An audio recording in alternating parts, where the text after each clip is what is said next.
Everyone in an organization, regardless of their educational background or the work that they do in that organization, must understand some basics of financial management so that they can be better at managing the organization's financial resources.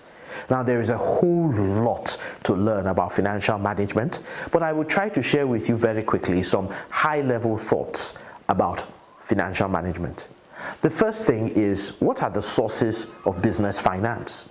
Businesses can raise money from shareholders, which we call equity, from borrowing, which we call corporate debt, or from their business operations, your sales and your sales revenue.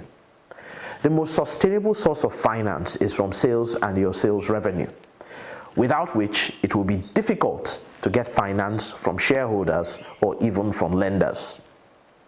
The next thing that's important to talk about is the nature of accounting. You see, what is accounting? Accounting is the process of keeping the records of all financial transactions that take place in an organization and putting in place a system that allows you to use the information so recorded to make appropriate and effective decisions. Now, building on what accounting is, there are certain principles that underlie accounting. The practice of accounting is guided by what we call accounting concepts, by accounting conventions, by accounting standards, and accounting policies. The accounting concepts include things like matching, like the accrual concept, like the realization concept, like the going concern concept, and the cost concept.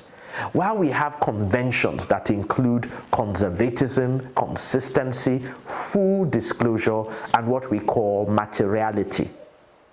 Accounting standards are made by the International Accounting Standards Board for various types of accounting transactions worldwide, and locally, countries also have their national or their federal accounting standards boards.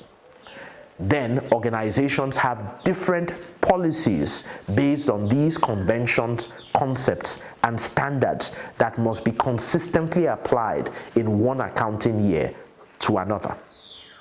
Another important dimension is the concept of financial controls. Now, to ensure the prudent management of your financial resources, controls have to be put in place, both physical controls and what we call fiscal controls, like your expense controls, your approval limits, and even rules for handling cash. Everyone also needs to understand the basic financial statements. You see, at the end of each year, financial statements like the statement of financial position, which we call the balance sheet, the statement of comprehensive income, which we also call the profit and loss account, as well as the statement of cash flows, are prepared and audited by the companies. They are usually analyzed internally and externally for the purpose of decision making. Knowledge about the basics of financial management should be pervasive in your organization, especially for professionals and managers who will grow into roles where they need to take serious business decisions.